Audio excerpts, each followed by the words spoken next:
Right, off you go, Winnie. Hi, everybody, and welcome to episode 4 of the Better Athlete podcast. Today, we're joined by pain and movement specialist David Mc Gettigan. David, how are you? I'm well, thank you. And yourselves, lads? Very good, very good. I'm Bad, also good. joined, as always, by Mr. James McDougall. How are you, James? Not so bad. I'm excited for this one. Good, good. So we'll get stuck into things. David, we'll give you your quick fire round first. Go for it. Okay. Adidas or Nike? I currently wear to clinic a Nike top and Adidas bottom, so you're gonna have to.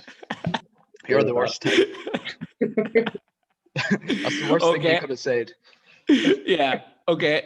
We'll go with that. We'll take that. Favorite TV show?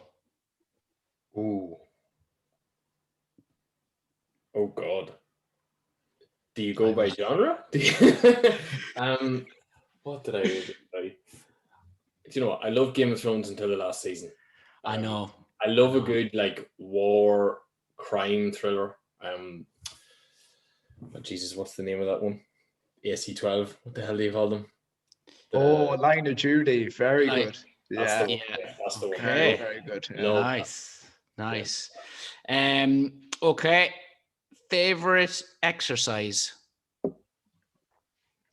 Favorite exercise? I would probably say pull-ups. Okay. Interesting. Yes. They would be like my least favorite exercise. There we go. Okay. Favorite workout tune? I am an awful man for putting on really heavy metal and just pretending to become a beast in my head. Hard and heavy. I like that. That's it. Like that. You can't go wrong with that. Okay, last one. Messi or Ronaldo? Ronaldo all day. Okay. And look, I was completely respect Messi. Messi's probably the best, most naturally gifted player. I think Ronaldo's obviously very talented, but he's turned himself into something phenomenal and is still across all leagues, etc. So I think everyone's going down that route where they used to be Messi and now they're Ronaldo. Like I think you're the third or fourth person who said that, and only one person has picked Messi, but that was someone who didn't really actually like football. So I was surprised if you went back maybe. Oh, sorry, that's something on my end. If you went back maybe 5 years before all this craziness in Barcelona started, and people would probably be choosing Messi as well. But again, Ronaldo's gone across so many different leagues. Yeah. Etc. And I'm a United fan, so yeah. Because I think I picked Messi, but I was kind of going with that. What you said, David. I was kind of going that kind of naturally gifted. But every time you see Ronaldo, as you said, he just seems to be able to turn him. He's just turned himself into this absolute machine. It's crazy. He's about 40, I'd say. Yeah, it's unbelievable. Okay, brilliant stuff.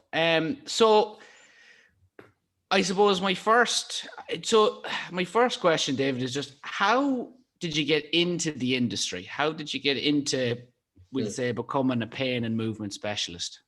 Okay, so for me, first off, I'm like anyone who's probably, 90% of people who are 16, 17, 18 in Ireland hadn't a clue what I wanted to do.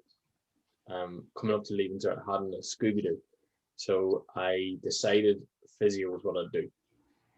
Shadowed a couple of physios and looked like a fairly straightforward thing to do. So I thought, let's do that. Both my parents were helpers. They'd often be the people that would be getting calls at night, and people in the community be looking for help from them. One was a nurse, one was a Garda. So I'd seen them help people throughout my life growing up. So I thought, I want to help people, and physio looks like a good way to do it. Fast forward to the Leaving Cert, and I was a lazy frigger, so I didn't bother my ass studying hard enough to get the points to do physiotherapy. It was 540 or 50 points or something at that stage. So I decided I would go to Carlow to do applied physiology and health science. And between kind of, I suppose, even earlier than that, I'd had injuries and stuff like that as well. So I kind of ended up in a space where I had a lot of pain myself. I had hip pain, I had back pain, I had all this bits and pieces. And I ended up going down the road of studying the thing that I probably on some level wanted to get answers for myself, but also there was this big kind of drive to help people as well. So studied my applied physiology and health science. Didn't make it into the add-on 2 years because, again, lazy. And then decided I would go to England, to the UK, and study sports rehabilitation instead of physiotherapy, which probably 80-90% of the people that I was studying with thought it was crazy to not do physiotherapy because there was a kind of straight career path in front of you afterwards. Yes. But I had done more shadowing and more kind of research myself into physio, and I really didn't enjoy the neuro stuff, which is ironic. I really didn't enjoy the respiratory stuff in the hospital-based physio, and I hadn't really seen too much of the MSK type stuff, so I hadn't really seen too much of the private practice. And what I did see of the MSK in hospital, unfortunately, was hand out some sheets, do some stretches, get some ultrasound, and that's you, off you go, and we'll see you again next week, sort of thing. So I kind of had that treatment myself, knew that it didn't really do too much for me, and decided I would go down towards rehab because it was towards, working with athletes, or so I thought. It was going to be towards, teams and pitch side stuff, which was where my interest was at the time. And yeah, went on, did my degree. Didn't really have the most fulfilling of placements, so my confidence in myself whenever I came out was quite low. I tried to quit the career after about 6 months. Right. Okay.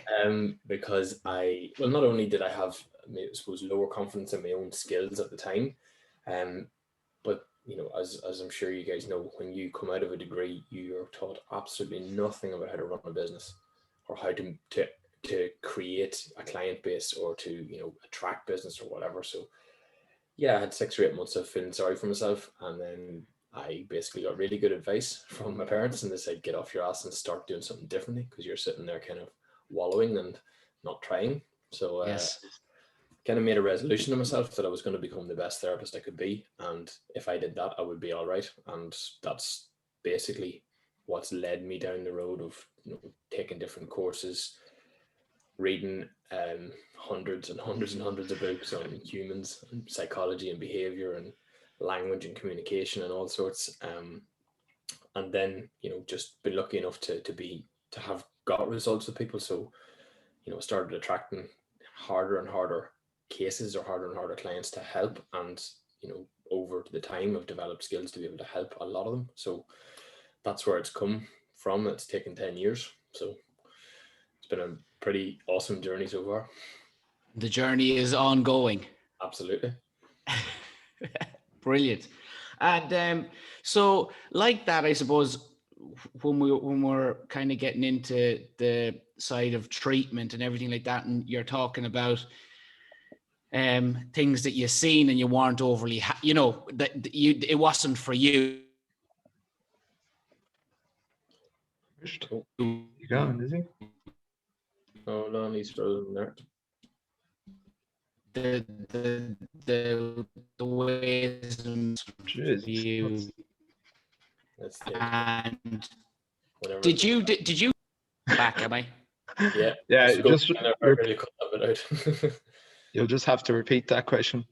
Yeah. Okay. Sound.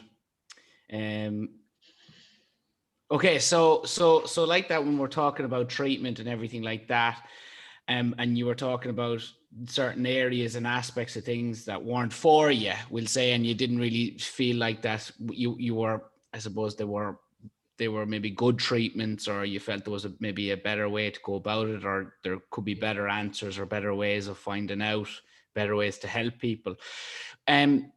Is that like a journey for you yourself? Did you go about finding those things yourself through upskilling all the time with courses and reading? Or did you, we'll say, did you have a coach, or was it kind of all? Cool. Yeah, so I did it the hard way. When I suppose now, if you look in the industry at large, there are plenty of people who can kind of signpost you in the right directions. There are plenty of training programs and mentorships and stuff like that. When did I graduate? It was a decade ago, 2010. So 2010, there was a lot less of that. There was a lot less on the internet and stuff like that. So My kind of journey, I suppose, was first of all born out of frustration myself, because I had had so many injuries and was in a lot of pain every day. I was really afraid of my body, to be fair. Had no awareness of it. And then when I started to work in 2010, I kind of thought I had four tools, which was stretch it, strengthen it, release it, manipulate it, and kind of just give people a home exercise program. So there wasn't really kind of a lot of thought needed. It was, where's the site of pain, go work on it and hope for the best, give them some stuff to do, and hopefully it will help. And I mean, for someone who had a drive to help people, that frustrated the life out of me, because people, nothing on the clients. I was doing what I could, and the clients are coming back, and sometimes they say, that was brilliant, I don't really even need to come back. I was like, sweet, brilliant. Like, Yeah. There was other clients who were still in the same pain, or maybe the pain came back, or the problems came back within a day or two, within a couple of weeks, within a month, whatever it was. And when they came back, I would say, okay, where's your pain? Same place. Okay, let's do the same thing again, because that's what I've been taught. You're taught to work on a back through working on the back. You're taught to work on this, and do this and do this and do this. And there's like a little sequence or a little cookie cutter approach. And frustration was because I didn't understand what was influencing things. Was it my treatment? Was it the pressure I used with my hands? Was it the exercises weren't right for them? How do I know what is a good exercise? I had loads of questions. And I didn't really understand where I was even going to look for the answers. So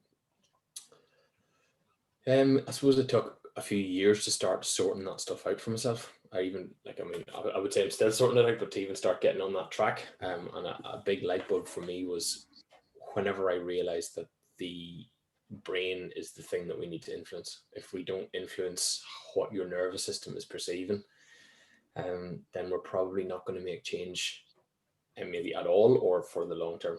So that was a massive light bulb for me, and that led me to think, well, what can I do to influence somebody's nervous system? What influences a nervous system?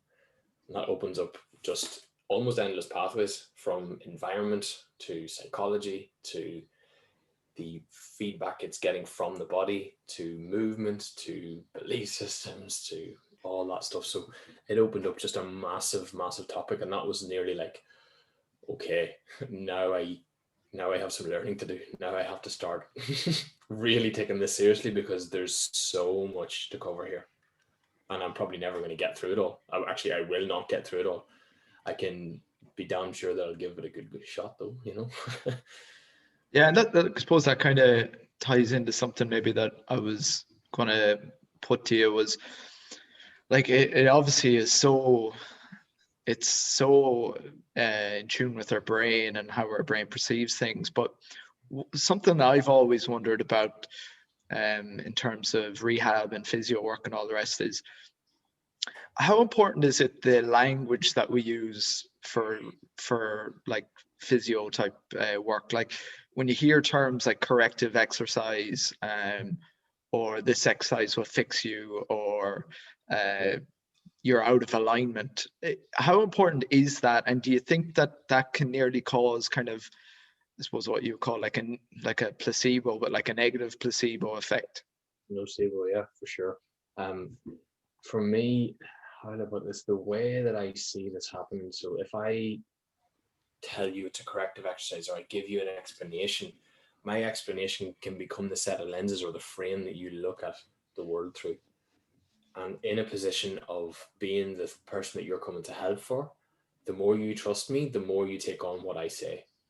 More likely, or you're more likely anyway to take on what I say. Sometimes what I say is going to completely contradict what you have believed before, and that for me is a place sometimes where we get a lot of change for people. But again, how I explain things, the words that I use, like the words are triggering off reflexes in somebody's brain.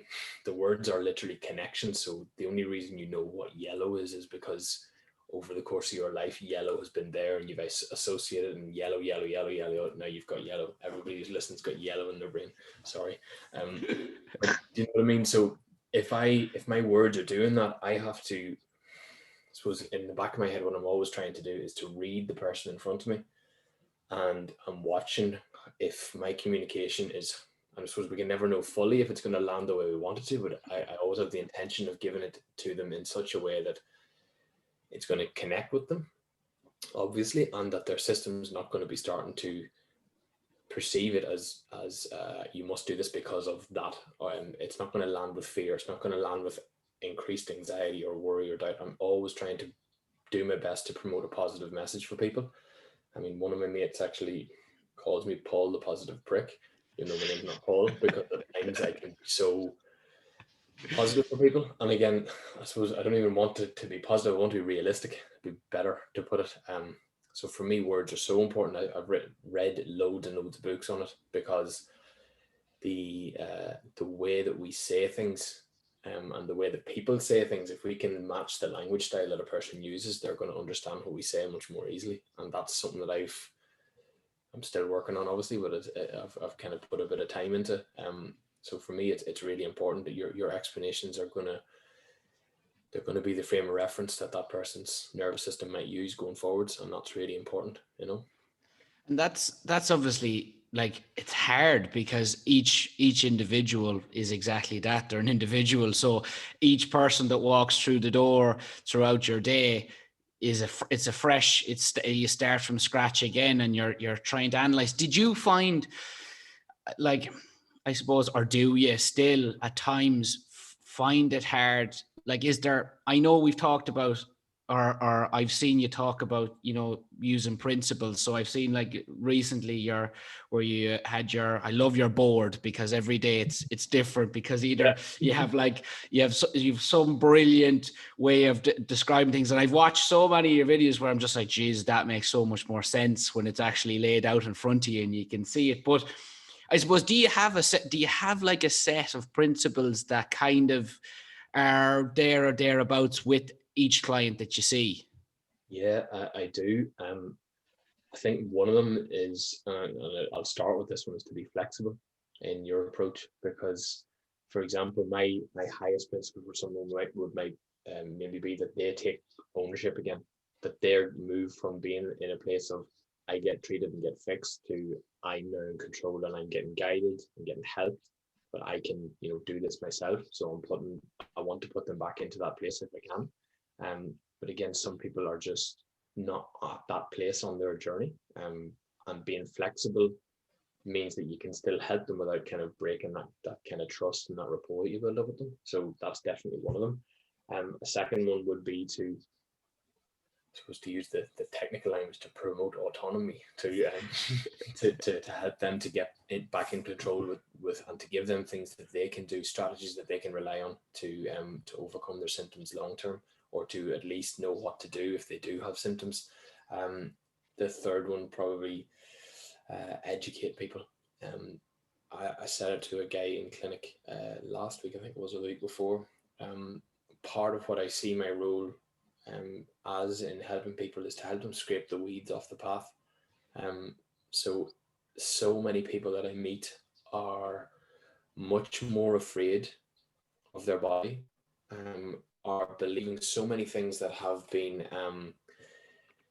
maybe been told to them down the lines, or they've picked up along the lines. It certainly hasn't been there since birth. They've learned these things somewhere along the line that increase the fear and worry and doubt, and increase the need for protection, and increase I suppose, all those kind of fight or flight responses. So if we can help take away the stuff that is not, or in my opinion, shouldn't be affecting them in a negative way, if we can change that around, you basically can peel back the path and they can see how you can make progress. That's kind of how I like to think about it.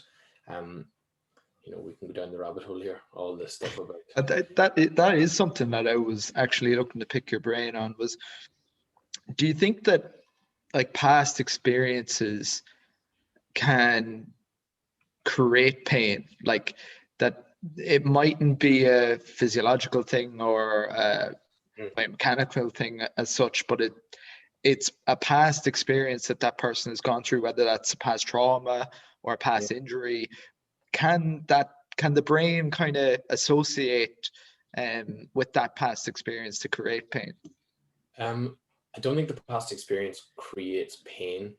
I think it is can potentially be a big reference point for that person's nervous system. If you have a really negative experience today, and you end up seriously injured because of it, let's say, the next time your system recognizes something like that again, from a biological survival standpoint, it makes perfect sense for your nervous system to register that as, hold on a minute, we might have to be careful here. Remember the last time. And it's probably the memory of that thing it's a reference point. It's a big influence potentially on what that person might experience today. And I do think you can lessen the impact of that. And I think for me, another one of the principles, to go back to Fergal's question a second ago, is awareness. I know, and maybe I'm wrong in saying this, I know in my journey to overcome symptoms, awareness was probably the biggest thing that's helped me shift, towards being fit and healthy and pain-free, basically, because the more I learned about how my system worked, the more I learned about what influenced me, the more I could actually have a bit of ownership again, a bit of control over it, and a bit of kind of an ability to influence it instead of being influenced by it. So I think memory, previous experiences are really strong references. And of course, that's where the beauty of working in this industry comes, because every single story, every single life is so different. There's so many potentially influential reference points going on in someone's past, that it's really interesting to work in. And like that, when you were saying even earlier there, David, when we were talking about the journey, everybody's individual journey. And I suppose that's, like, as we said, like each person is different when they come in, and everybody's at a different point in their journey of where they are, or with their pain, or whatever it might be that they've got. And do you see, I suppose, with that, do you see many misconceptions about pain? Like, we'll say that people have this idea, like I was talking to somebody the other day, and I do always think that when you're talking to clients and that, they generally come up with some of the best questions ever, because generally I do often get a question, I'm like, I actually don't know, like, I that's it, I just be honest. But like, a guy asked me the other day when he was talking about pain, and he said, well, how come pain is so different for everybody? He was like, you can push your body to its limits in whatever it might be, an endurance race or whatever, and you can have pain, but no injury might be present at all in the body, but still you're going through something that's painful. And then you can have somebody who has an injury and it's painful. And he's like, we were just talking about the differences in pain. So I suppose what I'm trying to get at is what are the misconceptions of things that you see about pain most frequently, I suppose? Good question. I think the number one, you probably have heard me say it on social media and stuff. The number one that I see causing people the biggest problems is that pain is equal to tissue injury. So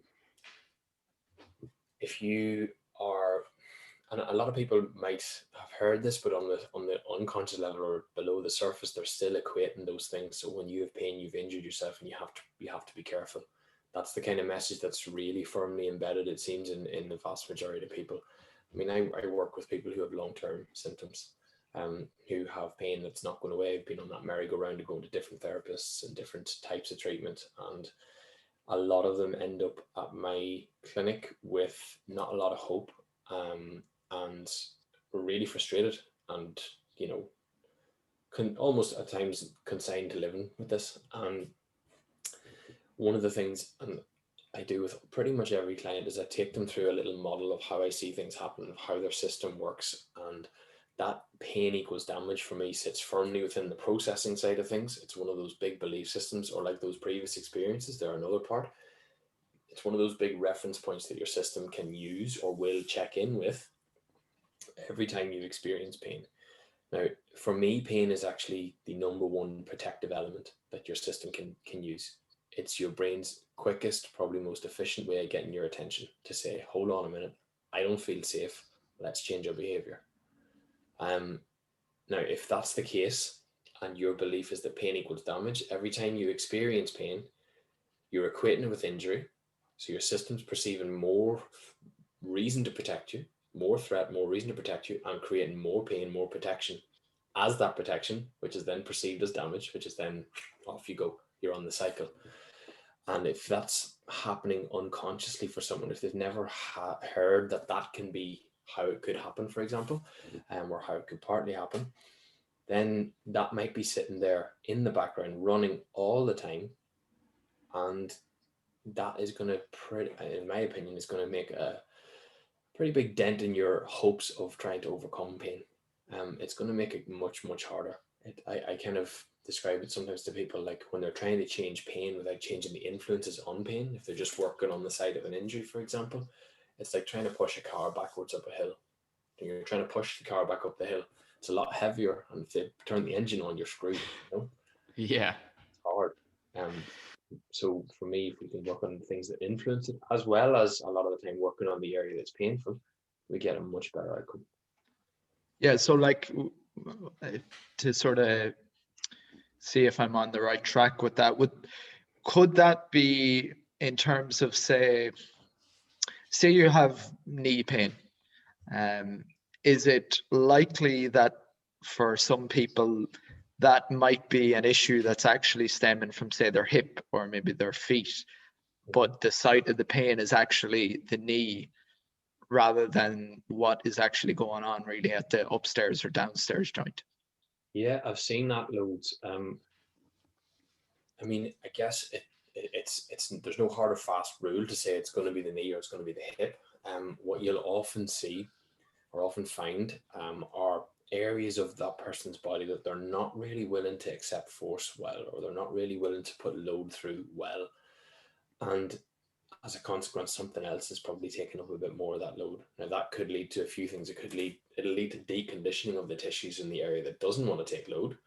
And it'll lead to probably overload on the tissues that are taking the load and are happy to take the load, but eventually will start ringing that alarm bell and saying, look, there's too much happening here. I need a bit of help.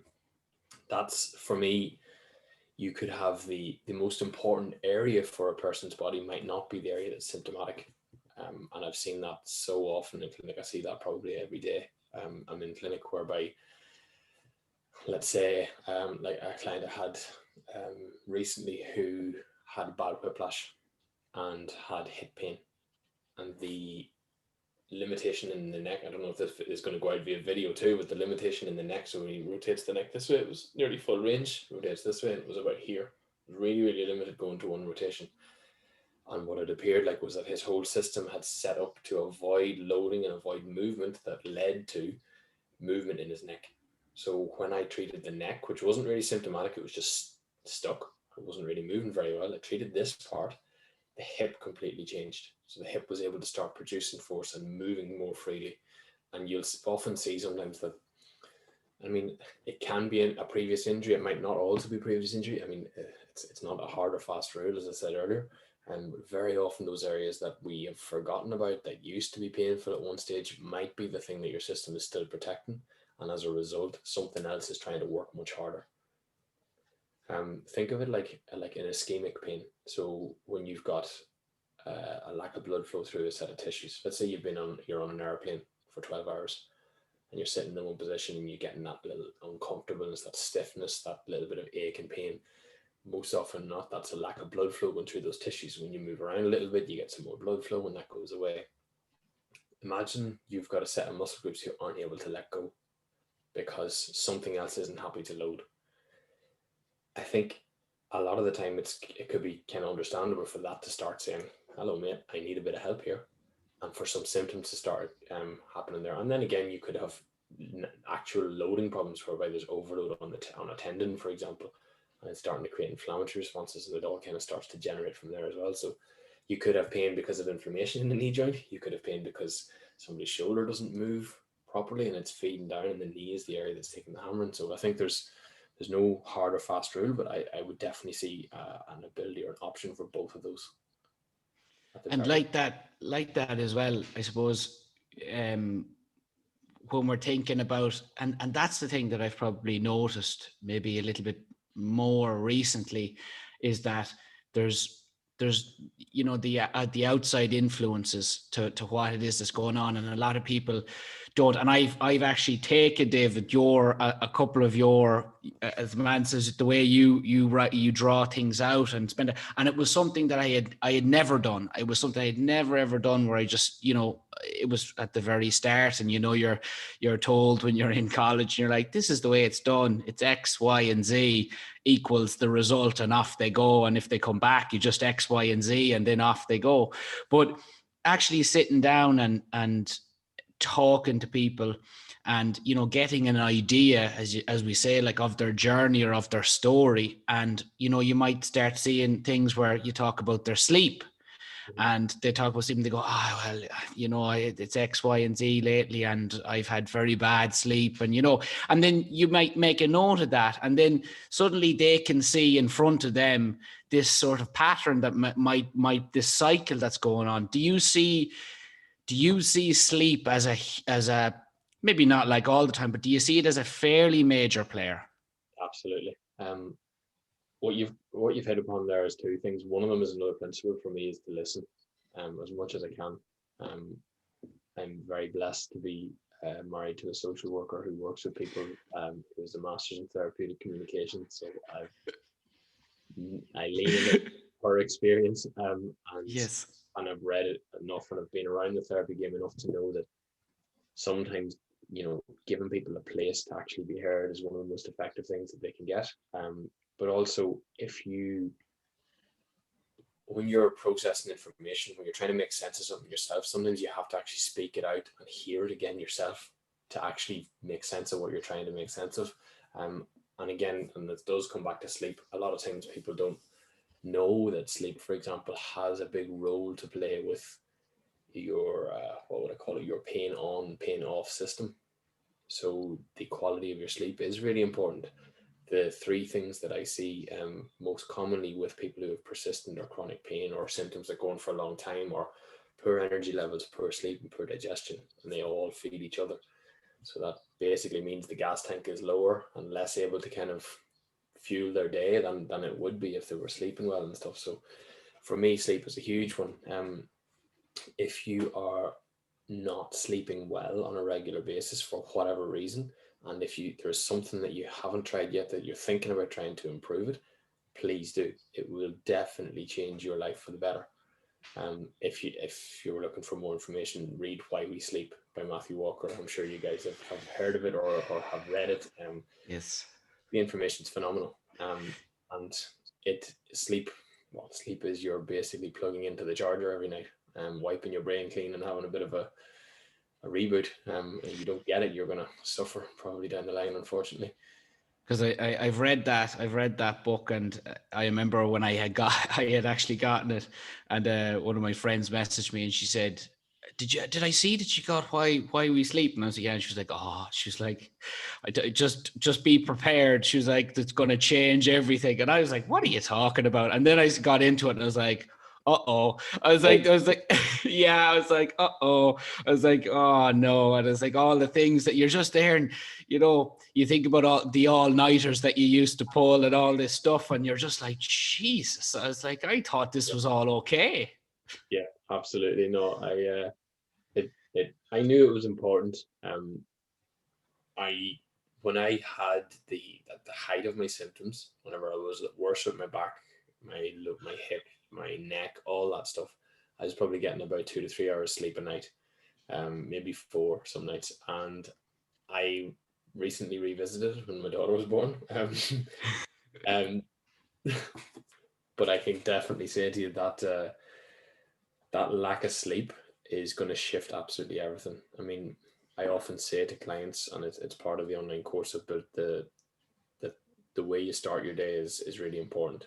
So if you're starting with a 2 out of 10 in terms of your energy and your mood and your alertness, doesn't it make sense that your perception of what's going on, maybe your likelihood to be overwhelmed or overloaded is going to be so much more than if you're waking up at 8 or 9 out of 10 in terms of energy levels, you've had restful sleep. Your whole system, I suppose you could keep it simple, the setting of your system, if you want to dial up the potential for threat or for sensitivity or for problems, probably don't sleep very well, and that'll probably do it for you. It's a, I mean, if you're someone who's listened to this and doesn't sleep very well, is kind of saying, crap, I'm screwed, then there are a load of things you can do too. So I'm not just saying Yes. negative there, Yes. Yeah, I do laugh. Well, not laugh, but I find it funny when clients, like have Fitbits and stuff, and they get freaked out by looking at their sleep, and the lack, or the looking at the sleep, like the total analysis of sleep on their Fitbit, which probably isn't accurate, and they probably don't know what they're looking at. It's ironic that causes them to become anxious about sleep. Like they wake up like, I think it's nearly like another negative placebo thing. They'll wake up and be like, I only got 2 hours of deep sleep. And then they feel tired, even if they actually weren't tired at all. But um, I love that holistic view that you kind of take at things, because and it kind of harps back to what you said at the start, that, it's not just the site of the pain. You have to look at the whole lifestyle in terms of, the sleep could be affecting it, or the way other joints move. It's not just that single tissue or that single point of the pain. You kind of have to look at it, as a whole body thing, and as a whole lifestyle thing. Are there any other aspects in people's lives that maybe they don't realize could be having an impact on pain, but you've seen, tends to crop up quite a bit? Yeah, I suppose there's a few, there are plenty actually. The first one I would say is that it is quite you could almost call it a controversial topic. It is mindset, and why I'll say it's controversial is that if you are not, not if you're not prepared, but a lot of people have been told by healthcare professionals, unfortunately, that pain is in their head, and that leads them to think that people don't believe them, or that they don't trust that they're telling them the truth, or they're not feeling the pain they're feeling, etc. So I want to start by saying that mindset side of things is nothing to do with me not believing, or someone not believing that pain is all in your head.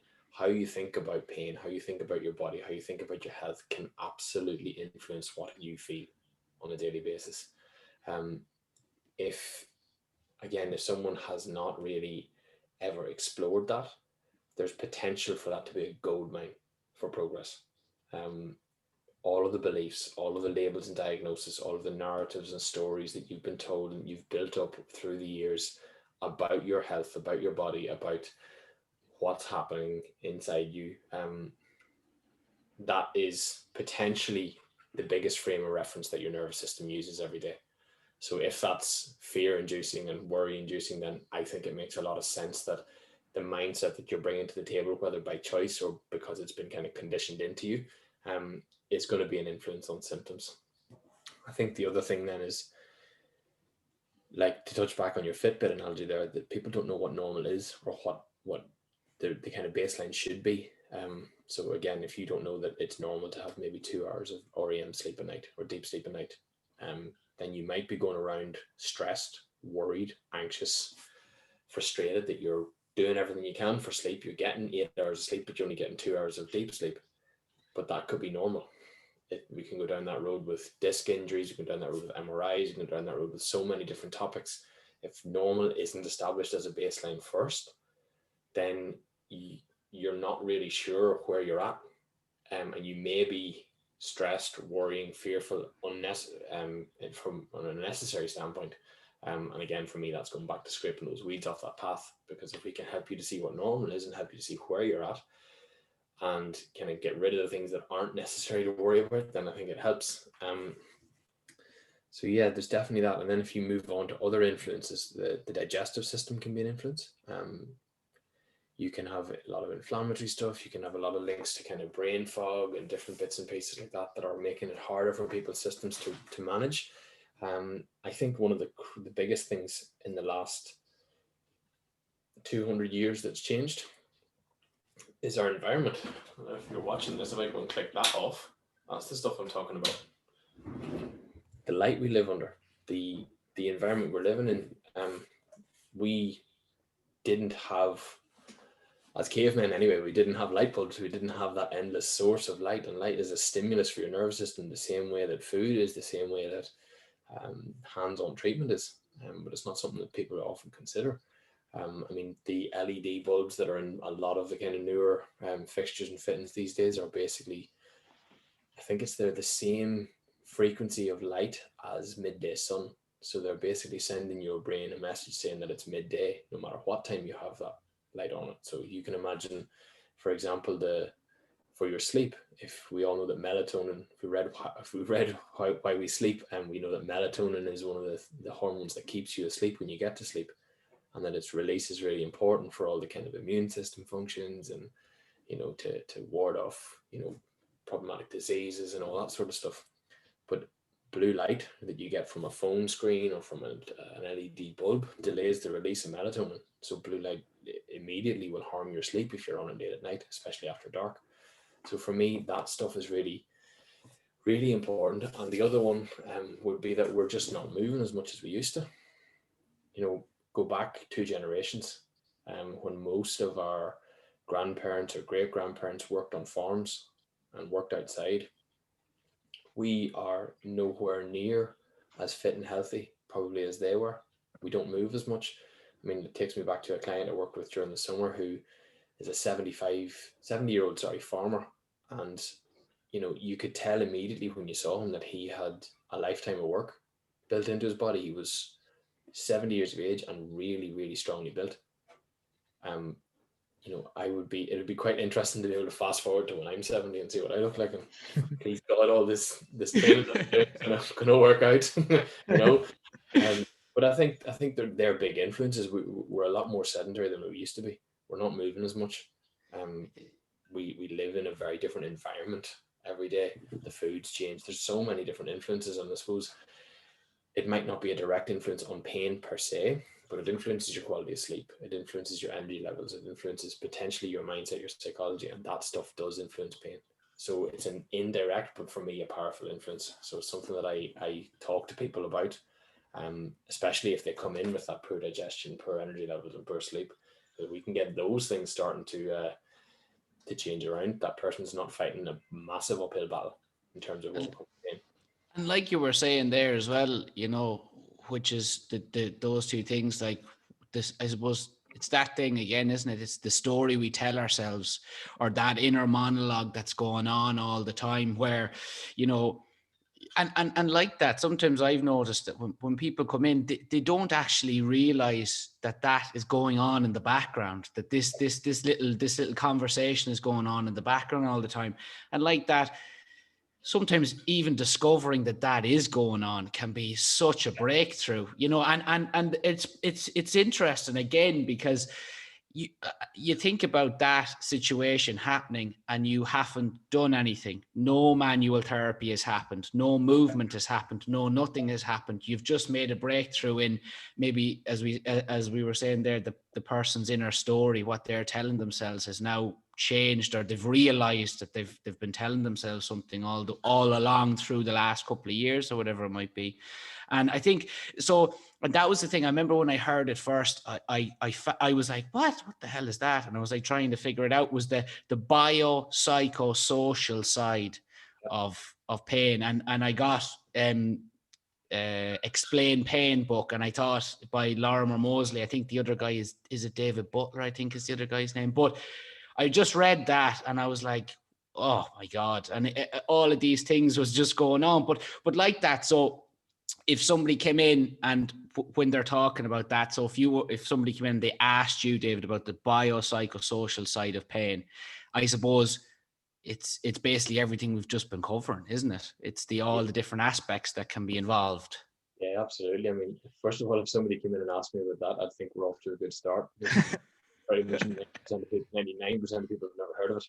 Yes. But yes, I totally agree. For me, it's looking at the way I see the biopsychosocial model is just to look at a person as a human being and look at everything that potentially can influence them.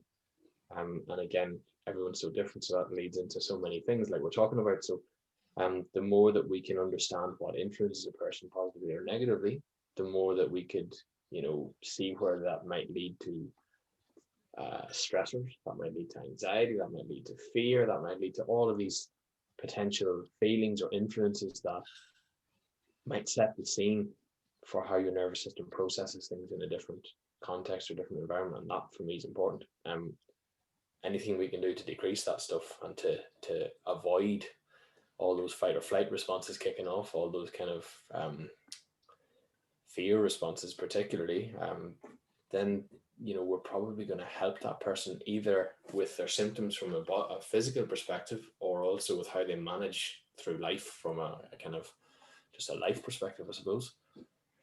And like, I suppose with that, then it's that thing again. It's and I this is sticking out in my head because it was just something you said at the very start when you were talking about, I often look at it like it's kind of the old way of doing things. I like to think that I would hope that that's nearly done, of this just handing out a sheet, and just do this, but I suppose it's more than that now. It's given somebody the tools that when they leave, that, okay, yes, maybe some manual therapy was done and maybe an exercise program was given, but more so that now they have the tools going forward throughout the rest of their life to understand what's going on, and maybe understand, okay, well, I'll know the signs if I see them. Maybe I had a couple of nights bad sleep. Okay, I've gotten that little bit of, a niggle or a pain there.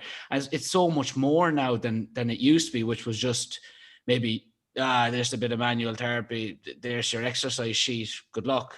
Yeah, definitely. I mean, for me, that speaks back to awareness. If there's no awareness of an influence, there's no ability to start influencing the influence, or to become the influencer of the influence.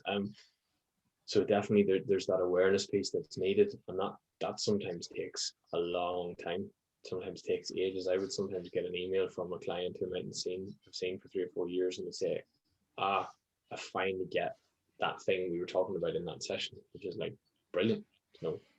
Wherever or however you arrive to that place, if that's what's right for you, then as long as you get there, that's all that matters, I suppose, at the end of the day. But yeah, there's definitely a big awareness piece to the journey, I think. And I said it to a client actually yesterday, I think it was. The journey in overcoming symptoms often needs a massive amount of self-awareness, and you cannot get that just sitting here. You probably do need to kind of have some of the stuff that you say reflected back at you. You probably do need to have new information coming in to kind of give you the space to get a bit of perspective on what you think about something. And that's as much of the journey for me. Helping a person, or again, seeing where they're at, figuring out what that person might need if that's possible, and pointing them in that direction to give them the stuff they need. And then it's about, I suppose, helping them to create habits and strategies that are there for the long term. So again, if you start to think differently about your back, for example, one of the most common areas I'm sure that we all see, it'll be all good in that moment to know, yes, I have to change how I think about this. This is great. But what's really, really often an eye-opener for people is whenever they leave and they've got this new awareness of how often it shows up in their day, how much their behavior has changed because of minding their back, or avoiding this problem with their knee, or whatever it might be, how often that has actually changed what they do. And they've actually got these little pieces of awareness that drop in all the time. And that is the process. That's part of the actual journey of overcoming something. I mean, for me, if I said to you, you pulled your calf when you were sprinting, when you were hurdling, sorry. If you do every single piece of rehab except hurdle again, I don't think it's complete. Do you know? So it's about kind of, sometimes, especially with longer term pain, it's about helping the person to see how that problem has shifted their behavior, and then maybe getting them to go back and revisit all those things that have changed and start to kind of counteract them a bit. And the way I would kind of explain that is to kind of give your brain evidence that you no longer need protection in that movement or activity or context. Yeah, and that's something I actually was going to ask, is some part of the treatment process that you use, does it involve putting people into positions and letting them feel that position and feel that that position is safe? It can. It absolutely can. I guess if the person has a very, very big fear about that position, classic one would be someone who's had an ACL injury and just does not want to let that knee go back into the position of an ACL injury.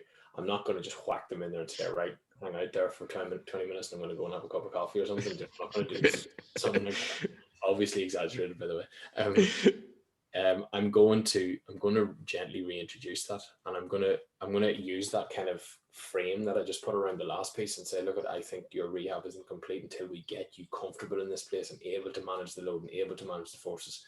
And yes, I think it's normal, and this goes for the whole pain experience, the whole journey of overcoming pain. I think it's normal for your system to almost have a reaction at times to some of the positions that you get put into, some of the exercises or tasks that you do because of the previous experiences, because those reference points, those negative reference points have been set so strongly.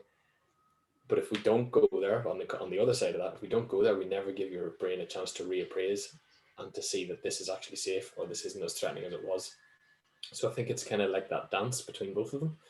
If we can get that right, we can do wonders for a person. If you decrease the fear that the need for protection in a certain position, you can open up so many options for a person. One of the analogies that I use with people in clinic is about the 20 roads from here to home. If you have 20 roads from your house to your clinic, for example, or from your house to your gym, whatever, that you could take to get there, and only 15 of them are closed and only 5 of them are available. If you're driving down the same 5 roads and everybody's driving down the same 5 roads, you've got all the traffic, all the roadworks, all the accidents, all that stuff on those 5 roads all the time. In your body, that might look like always loading the same tissue groups all the time and always maybe starting to overload them and starting to feel some symptoms. And if we can just open up a few of those positions again and give some of those 15 roads back, we have a much happier, more robust system, much more movement variability. So absolutely, it might be putting them into a position. Often I'll use that whenever I've built a little bit of trust with them and they know that there's attention getting to detail getting in here, if you know what I mean. I'm not just whacking you into that and saying, right, let's just go. This is what you need to do. Let's get there now. Build them up to it. And so something that I'm kind of nearly saying it nearly every day in one aspect or another is this question that keeps popping up. And, clients actually are asking the question more now as well. And which is great because people are they're not just kind of, as I just say, kind of just feel like they can't ask questions or that they, like that they shouldn't ask questions or that, the therapist is all knowing and, whatever. But where do you stand on on manual therapy? So like soft tissue release, trigger point therapy, where do you stand on that front when, like, as in all of the research kind of seems to be in and out of different things and people are like, what's actually happening when we do that, when we do a functional release or a trigger point therapy release on a hamstring or a calf? What's actually happening to the system? Where do you stand on that, or what are your thoughts on manual therapy? Traditional manual therapy, the release stuff, the massage stuff, manipulation, I've stopped doing probably for the last 6 or 7 years. I use a technique called PDTR. It's a neurological technique, and I use it as part of the tools in the toolbox. For me, manual therapy on its own, without any narrative or anything applied to it, is going to be a series of inputs to your tissues that your tissues register and send further up for processing, either to the spinal cord or further up. So it's going to be input to your tissues that sometimes your system is going to choose to do something differently with. So the response that you might get from that input might be to change the muscle tone, might be to give you some sort of pain relieving effect, might be to switch that pain on circuit off for a while, or for a long term, it could be really successful. When you add in narrative, then you're starting to color it a bit. You're starting to tell people what this is doing and how this is working. And if, again, like we touched on earlier, I think James said it, if that is a nocibic or a fear or threat or worry inducing way of explaining things, then it's probably likely that you're creating dependence on that narrative. So classic example would be the joint that goes out of place, and you get put back in. If that's how something has been explained to you, that's fine. That might be just how that therapist's been educated. I don't think there's any ill intent in that. I don't think there's too many therapists out there that are out there to hurt people or to create those business models. Hopefully not. Hopefully not. Again, what that might do is put a box around your experience and say to you that every time you feel pain in that area now, you automatically assume, because of that narrative, that you're out of alignment, you're out of place. So now you go back for the thing you know that takes you out of that out of place, and you get manipulated, and hopefully it feels better. What happens then if that stops working? You know, the narrative now, it creates more fear, more worry for that person, and then they're on to the next thing, and that can sometimes be really frustrating for a client who's gone through all these different types of treatments, and they arrive maybe at my door, and I'll take the time with them and I'll explain things to them and say, for me, I don't think any of that happens. So then we have to do a lot of rewiring of what once was believed to be true, potentially. But to come back to the question about the manual therapy, I think if it's used well, it can be a really nice means to create some safety. And I think that has to be backed up with experiential safety, if you want to call it. So that person's system has a chance to put that in context with the rest of its movement, with, you know, different tasks or whatever. So for me, I use it.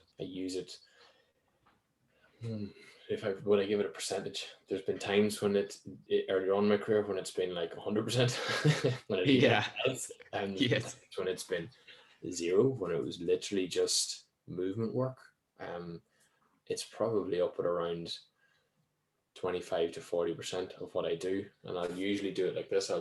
You probably saw the video I did on my Instagram the other day about the principles. So the desensitization of tissues that need to kind of, in my experience, need to be desensitized. Maybe an old injury that's not happy to take load or whatever. Then to move things, get things moving, and get your brain used to the input from those tissues, and hopefully give that a new, what would I say, to give your brain a chance to perceive that in a different way, so it's not going to be threatening anymore, hopefully in a non-threatening way. That's kind of what I was trying to get at there. To load those tissues up then and help them to coordinate with the rest of your body, and then to start going, once you're there and your system is happy to do that and you're not experiencing any adverse responses, then to start really loading towards whatever the goals are, the task specific or the sport specific stuff. So it's a tool, and I think I have my preferred way of working with manual therapy. And if there's any therapists working out there or listening to this out there, I suppose for me, the end goal, no matter what the manual therapy is to do no harm and to get the person to where they want to go. So if I can do that in a way that doesn't install these fear-inducing narratives, and gets me the window of opportunity I need to start moving that person forwards, then I don't really care what a person uses, as long as their intention's right, I suppose. Yeah, because sorry, James, go on. Oh, go on, Fergal. No, I was just going to say that what I found really like useful for the manual therapy side of things is I suppose like that again. It's like you've sat down with the person first, and you're listening, and you're I suppose, sometimes when I'm writing stuff down, you're almost writing down their journey, their story so far, and you're piecing it together, and you're kind of deciding then, well, is this person gonna, is this person going to respond well to manual therapy, or do we need to go about it a different way? Because as you were saying there, maybe they've had a lot of that before, and now all of a sudden, they're like, and they maybe have had a bad experience of it, or they felt like they've gotten so much of it and it's done nothing. But for me, I've definitely found benefits in using it, as you said, exactly that, as a tool, where maybe to decrease muscle tone or maybe desensitize an area a bit, and then go about safely, or giving a bit of safety to load the tissue or load the area then. And what I often find is funny is that people often say then, Jesus, I can't believe it. I can't believe I'm able to load that tissue now, or whatever it might be. But I'm always trying to get that point across, is that it's how we're thinking and how we start loading, or as you do call it, or as you were saying the other day, that kind of reconditioning. of the tissues. So that's going to be the long term, that's what's going to serve us better, that not coming back for this manual therapy every 2 weeks. Because I always say to people, and I always say, I don't mean to be rude, but I don't want to have you coming in every week. I don't want to see you every week, Yeah, absolutely. I mean, as a rule of thumb, and there's a reason for this, I don't see people more than once every 2 weeks. And that's just because I want to give their system time to process change. I want to give them then time to get feedback from me. And I've been fortunate enough to teach for some of the manual therapy techniques, and I've been all over the world teaching and doing stuff, and I've had clinics in multiple countries and stuff like that, and it might be 2 months before I get to see somebody. So I want to use the manual therapy as a tool that's going to help, and I want to give them stuff that they can use themselves. And I mean, there's been quite a few times when people have gone away saying, Jesus, you've got magic hands. I said, absolutely not. You've got a magic nervous system.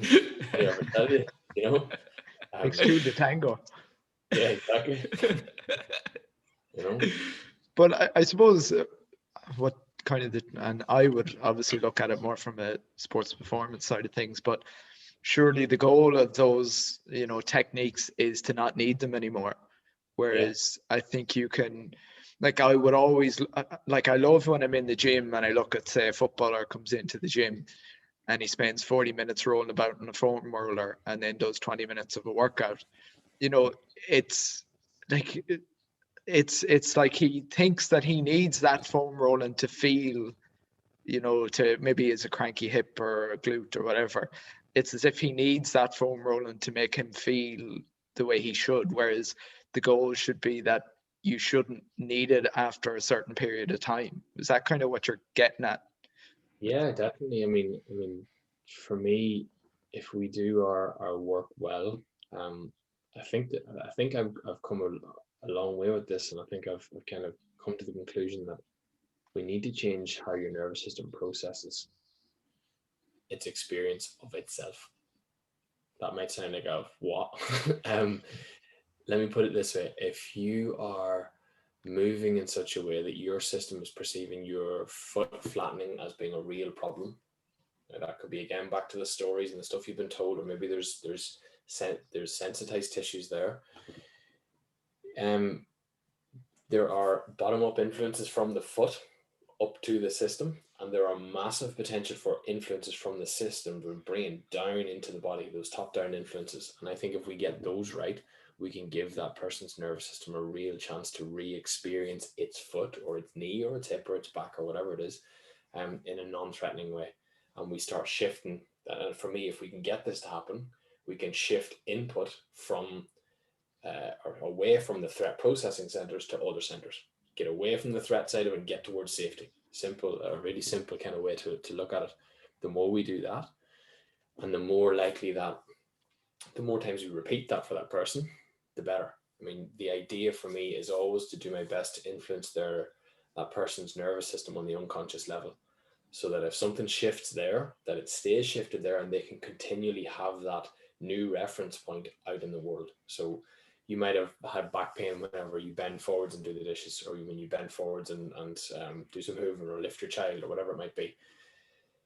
And let's say part of that is because you've had back surgery, there's sensitivity in the tissues, and you're very afraid of what's going to happen if you bend forwards and twist and all that sort of stuff. So there's a few issues there. We could work on some sensitivity in your lower back or in your body, help you to load. That creates safety.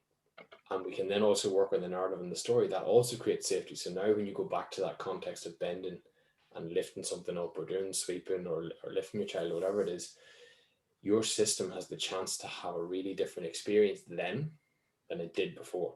And the more you repeat that, the more you provide evidence of safety for your nervous system, that you don't have to have the big protective responses. The more we can get that to happen in all the different contexts that your system has associated worry or fear or threat or doubt or potential for harm with, related to your back, the more we can get that to happen, the more likely it is that you're going to overcome pain on the long term. I think sense, or am I wrong? Yeah, no, makes total sense. I think that's the thing as well. I sometimes think that just thinking about a couple of the things that we've gone through and everything, is that I've been kind of thinking a lot lately, because the way everything is now, everything is immediate now. We get everything immediately, or nearly almost immediately. And I definitely think there's that kind of, we almost have that need for the kind of quick fix, that kind of, I had 2 sessions, but like I only made a small little bit of like, and people want that sort of moment where they come in one time and they get seen and they're like, that's it, I'm done. He found that 3 or 4, or she found those 3 or 4 exercises, those magical exercises, and I'm done, I'm cured, that's it, and I just find that sometimes is it can be a hard thing, like as you were saying there, you've had people 3 or 4 years later Yep. have that moment where they go, that eureka moment where they Yep. go, I get that now. I know what we were talking about now. Yeah, totally. I mean, I've been fortunate enough to have worked with loads of people, and sometimes there are clients and they are needle in the haystack moments, where you do a certain piece of input with your words or with your education or with your hands-on work, and it goes bam, and their whole system just completely responds differently. You can never predict how that's going to happen or when that's going to happen, and it's lovely. It is really, really nice to see. It comes with a caveat though. Yes. Usually goes forward and tells everybody about, I saw that person once or something. That's it, I'm sorted. I haven't had pain in 2 years.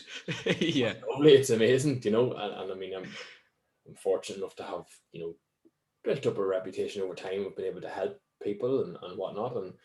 And there are some clients who come in and are expecting that really high level of change in a short period of time, and you do your best.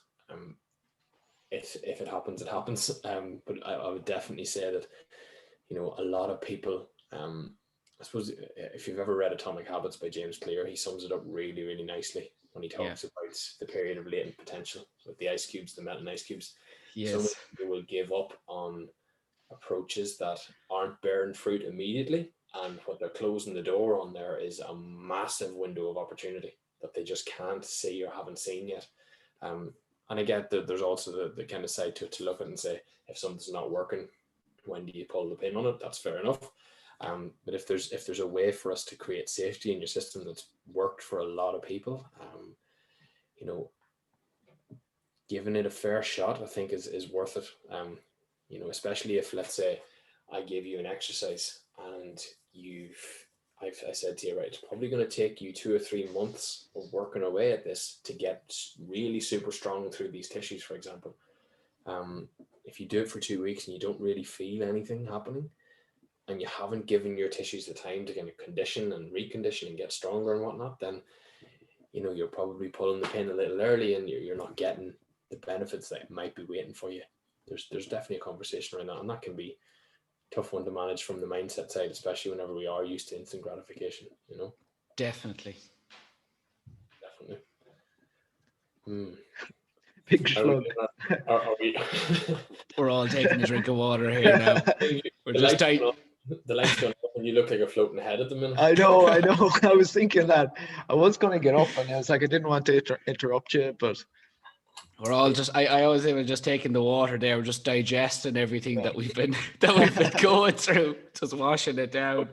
I mean, there's so much there. And I think that's definitely, that's definitely a hard one, that what you were saying there about the 2 weeks and you're trying to work out, and as you said, not pulling the pin too early, that you're like, well, do we need to spend a little bit more time here or that? And that can be hard. That can be very hard to work out. I know myself anyways. And I've only been, like, I graduated in 2014, and I would probably say, weirdly, I never would have thought this, but I would say in the last year or so and that's like in a pandemic as well. I mean, the last year or so, I've probably learned more, just because I've had a little bit more, I suppose, time, and you're going to read more and you're going to just ask questions. And I definitely think that's the thing, isn't it? Always always ask questions, you know, say, why does this work? I want to find out why this works. You know, I think a lot of people see things and they're like, oh, I'm going to do that. But, you know, you're like, but why is it working? And to ask that question, I suppose. Yeah, I mean, one of the things I used to say when I was teaching, when I'd start a class, I'd always say to them, and even for the members that I have on my online program, I'd always say to them, if you have a question, please ask it, because let's say if we're all sitting in a room together and you have a question, you can guarantee that somebody else is thinking about it too and would benefit from hearing the answer. So never be afraid to ask questions.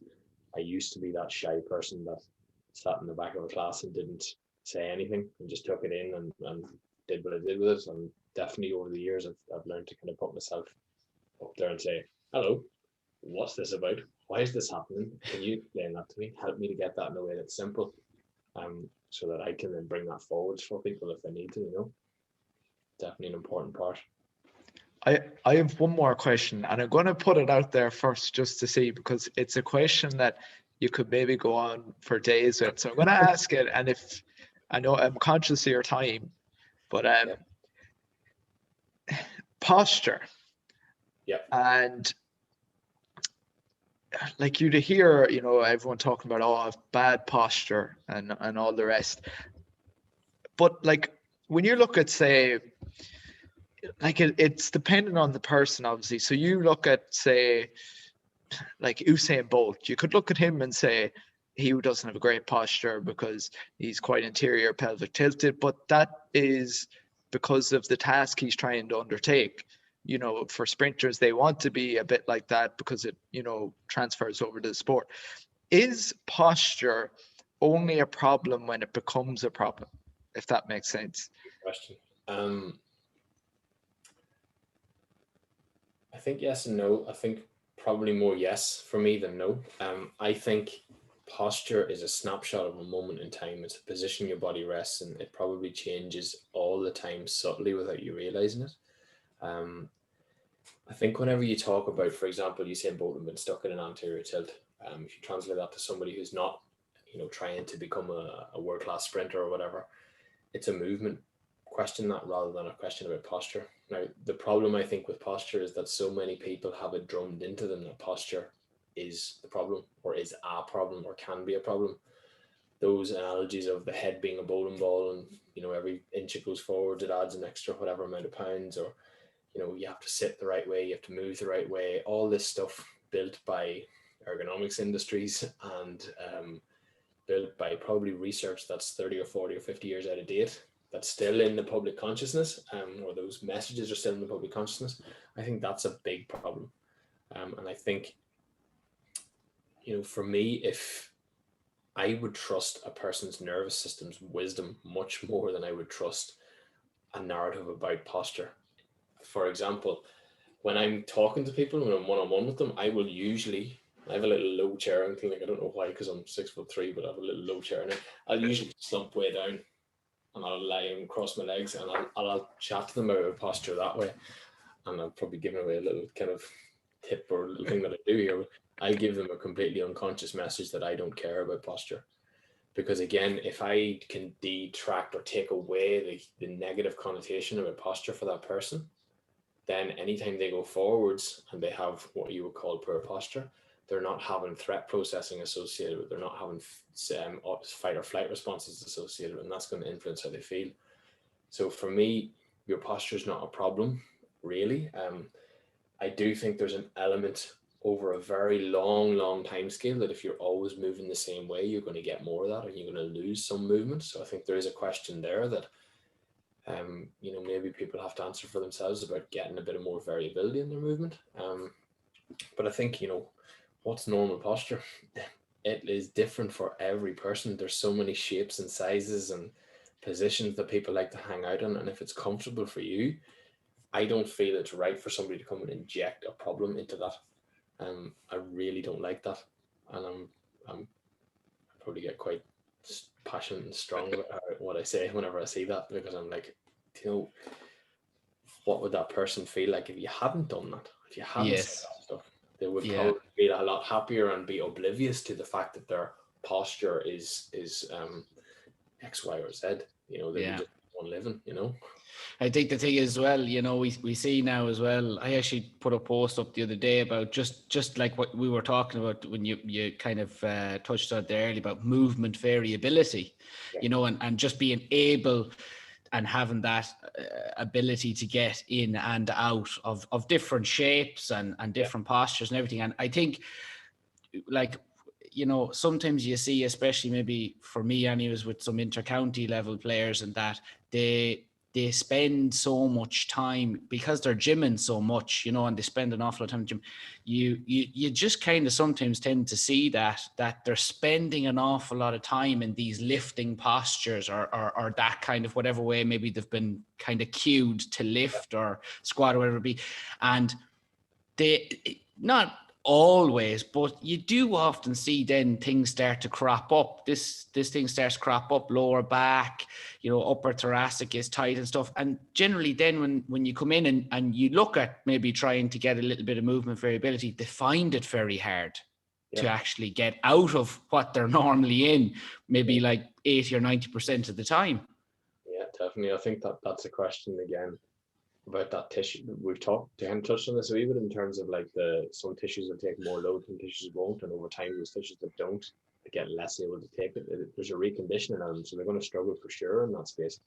And again, we've kind of touched on that kind of longer time span. If you're spending a significant part of your time in a certain position, you're going to get better at being in that position. So that variability is important. I mean, for me, I've taken a lot of different theory around movement, a lot of approaches, and the one that I love is the anatomy of motion one. I think it's fantastic. The job they do is brilliant. For me, my baseline for someone is that they can access all the major joint movements at the pelvis, ribcage, skull, shoulders, hips, knees, ankles. If they can access that they should left and right, then we've got a pretty solid platform to start working off. And then it's about finding those little areas that they maybe can't load as well and starting to get to work on them. But definitely movement variability is such an important thing. As I said earlier, we don't move as much as we used to. And we probably don't move in a varied way at all. Even going back to the conversation around the gym, you lift in that kind of sagittal plane, there's very little rotation, there's very little kind of side-to-side movement. And if you're lucky enough to get that in your sport, then happy days. But again, what you're doing in your sport is maybe 20% of your training compared to 80% of your strength and conditioning, for example. It's probably not that high, but if it's that, then you may be losing some movement variability over time, and that's probably going to lead to overload in certain tissues and maybe towards some injuries down the line. I definitely think there's a call for being prepared to load in many positions. If you're unprepared to be or ill prepared to load in certain positions, you possibly are more risk of an injury if you're not prepared there. Definitely. I think that's definitely an important piece, especially for athletes anyway. So Bit of feedback there, is there? That could be excuse me, that could be my laptop. It's quite old. It decides to the fan decides to go a bit mad. Apologies for that. I mean, we've covered so much stuff there. I mean, I actually somehow managed to nearly ask every question that I had on my sheet. That was a lot, but like the amount of information there is pretty staggering. Like that we've kind of covered and gone through. Where can anybody find you? To get in touch, or want to make an appointment with you, or what's your Instagram handle? Yeah, cool. So my Instagram is @pain and movement specialist. My Facebook page is David Mc Gettigan, Pain and Movement Specialist. My website is www.davidmcgettiganclinic.com. You can go there to get more information. There's plenty on it, and you can go there to schedule appointments and to look at the online program that I have, which is a kind of a guided.